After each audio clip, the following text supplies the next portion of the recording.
Hello बच्चों, let us see the question. When a wave travel in a medium, the displacement of particle located at distance x at time t is given by y equal to a sin bt minus cx, where a, b and c are constant of the wave.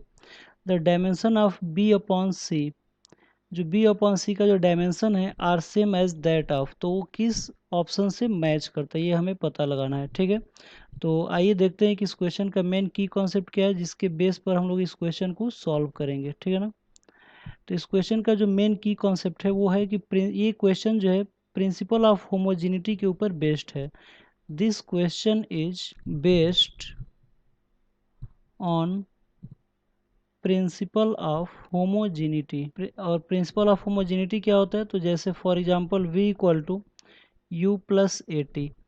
तो principle of homogeneity ये कहता है कि same type की जो quantity होता है वो सेम टाइप की क्वांटिटी में ही ऐड होता है. जैसे कि v जो होगा उसका डायमेंशनल फार्मूला वही होगा जो u का होगा, और ए टी का भी डायमेंशनल फार्मूला वही होगा. ठीक है ना, इसी को हम लोग कहते हैं प्रिंसिपल ऑफ होमोजिनिटी. तो आइए देखते हैं कि इस क्वेश्चन में हमें क्या दिया हुआ है और हमें क्या निकालना है. तो इस क्वेश्चन में एक इक्वेशन दिया है y equal to a sine b t minus c x. Y equal to a sine b t minus c x, ये हमें एक इक्वेशन दिया हुआ है. ठीक है ना, और हमसे पूछ रहा है कि b अपॉन सी का डायमेंशनल फार्मूला क्या होगा. ठीक है ना, और जहाँ पे a b और c तीनों हमारा क्या है, यहाँ पे कांस्टेंट है. ठीक है, तो सबसे पहला चीज़ हम लोग देखेंगे कि ये जो साइन के आगे कोई भी चीज़ अगर लिखा होता है तो ये एक एंगल होता है, और एंगल हमेशा एक डायमेंशनलेस क्वांटिटी होता है.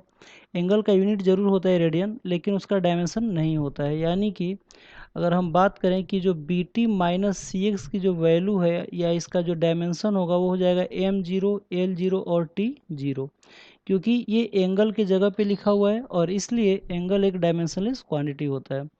दूसरा चीज़ कि यहाँ पे हम प्रिंसिपल ऑफ अगर होमोजिनिटी देखें कि हर टर्म का जो डायमेंशनल फार्मूला होगा वो बिल्कुल सेम होता है.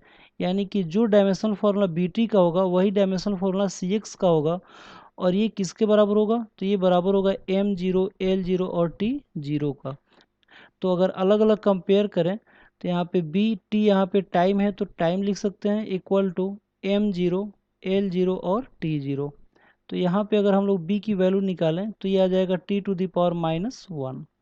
वैसे ही अगर हम लोग सी एक्स को अगर हम कंपेयर कर दें तो सी एक्स इक्वल टू आ जाएगा एम जीरो, एल जीरो और टी जीरो. तो यहाँ से अगर हम लोग c की वैल्यू निकालें तो ये आ जाएगा, तो यहाँ पे जो x है वो हमारा डिस्प्लेसमेंट है, तो डिस्प्लेसमेंट के लिए यहाँ पे हम लोग l लिख सकते हैं. डिस्प्लेसमेंट के लिए l लिख सकते हैं, तो ये हो जाएगा एम जीरो, एल जीरो और टी जीरो. तो यहाँ से c की वैल्यू आ जाएगा l to the power minus one. तो हमें से क्वेश्चन में ये पूछ रहा है कि हमें निकालना है b बाई सी की वैल्यू. तो b बाई सी की वैल्यू फाइंड आउट कर लेते हैं. तो b upon C is equal to आ जाएगा, b की वैल्यू कितना है t to the power minus one, और c की वैल्यू है l to the power minus one. यानी कि l ऊपर चला जाएगा और t नीचे आ जाएगा.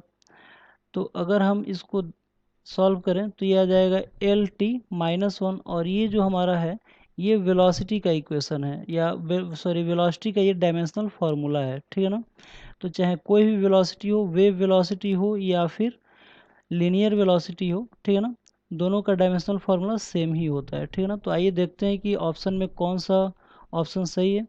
तो पहला जो ऑप्शन दिया है वही हमारा दिया है वेव वेलोसिटी, यानी कि फर्स्ट ऑप्शन जो है वही हमारा सही ऑप्शन है. तो आई होप आप लोगों को ये क्वेश्चन समझ में आया होगा. Thank you very much, good luck.